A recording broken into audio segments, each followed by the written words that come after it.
Hi everybody, Pitmaster Bill here from the Porkers.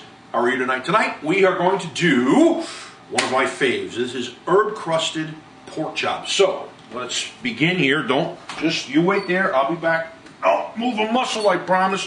Okay, we start just there with pork chops. These are, if you can see this, these are center cut, boneless pork loin chops, actually, and they are really very nice. All right, so where this sort of begins is we're going to start with our pork chops, and the first sort of step in this is we need to put,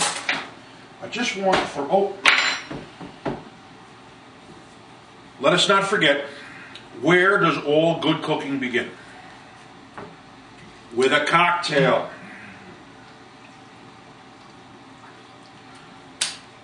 Tonight's selection, by the way, is Blackbush. I don't advise this because once you start drinking this, no other whiskey will do. Because it is just mother's milk. Okay.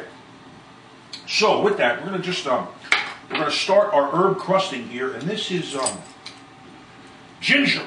Come on up there, baby. A little shot of ginger. Try something a little new. And don't move, I'll be right back. Don't move a muscle. And we need soy sauce, which I have. I know I have. Soy sauce. Now, I'm really not looking for a lot of soy sauce here. Just as you can tell, there really wasn't a lot left in that bottle. And with your hands now, get the soy and ginger sort of mixed up a little bit. And we just want that to rest a few moments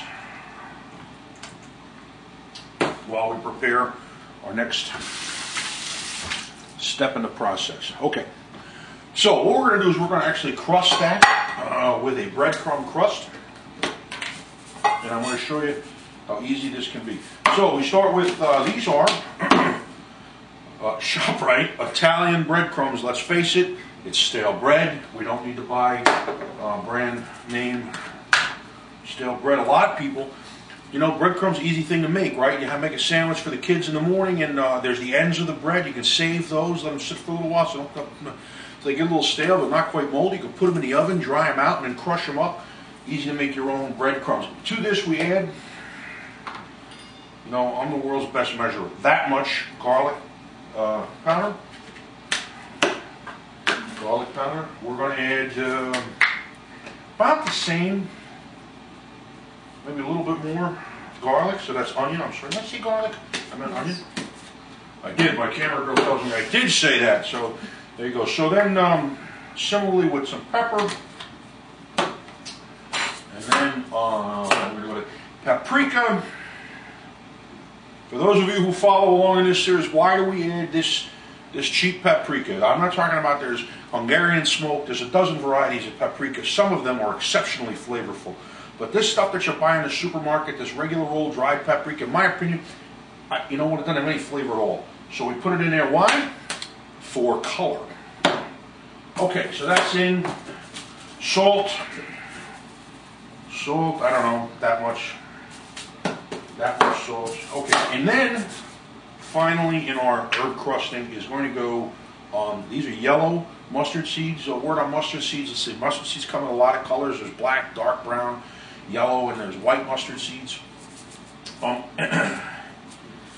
using yellow here because of the size. I really want a small mustard seed. Not that they're not all small, but yellow's a little small. So that's it. So, in here we have our spice mix.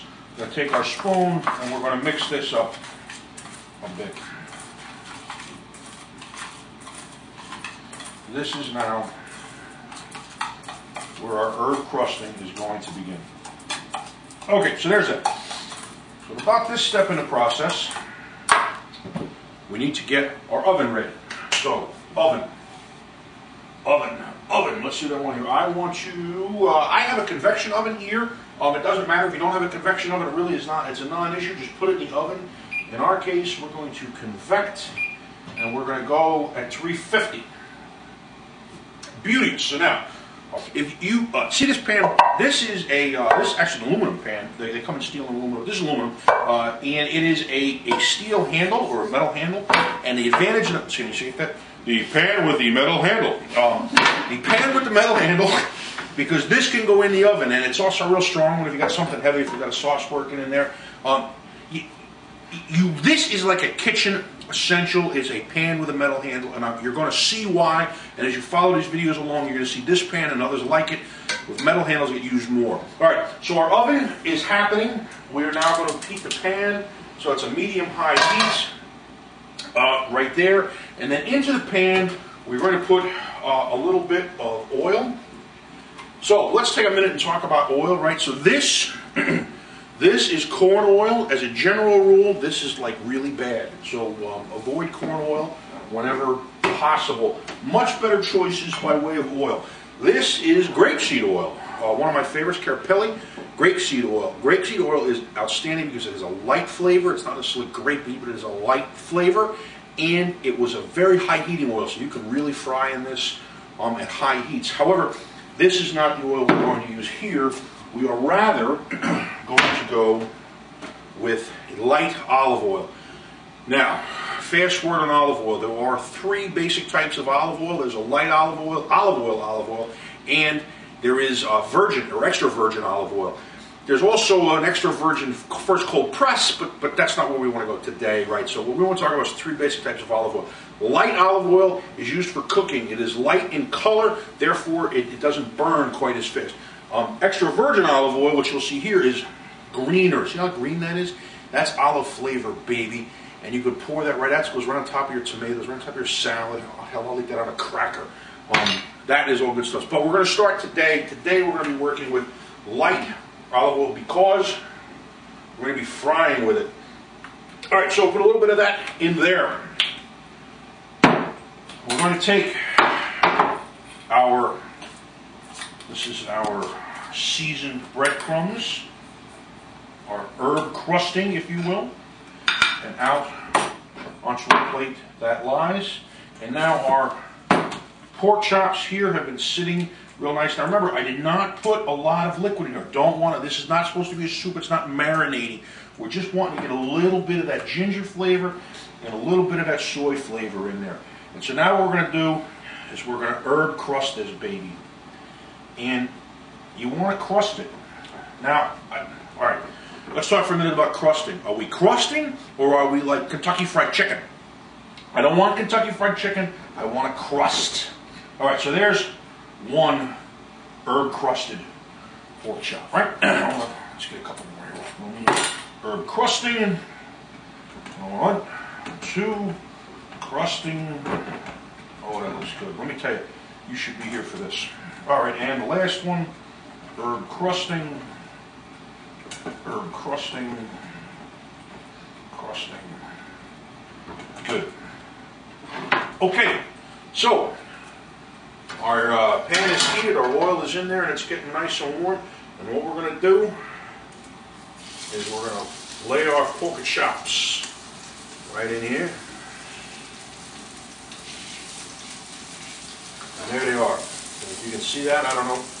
But there they are right in there. Now, this is where your pan that can go in the oven becomes very important because we are actually not going to cook this in a frying pan. This is a restaurant secret that they don't ever want you to know. That they don't actually cook them in a frying pan.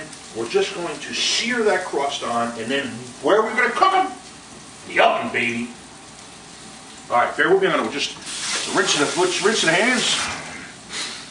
Use the off-camera towel and our crusting nicely. Now you can see here, we are actually going to have this for dinner, and you were going to. This is going to be good. We are going to. So if you don't mind, do you? While we're what's that? I can't. My camera girl's trying to tell me something, and I'm. Oh, she's saying lemon pepper. No, not on this one, honey. But it wouldn't be a bad idea. You could actually, if you wanted, you could put a little lemon in there if you felt like it, but we're not going there today. All right, so you'll forgive me because while this is happening, I need to make the pasta for dinner. And so We're going to put a little olive oil, a little salt, and then we're going to put a little pasta in.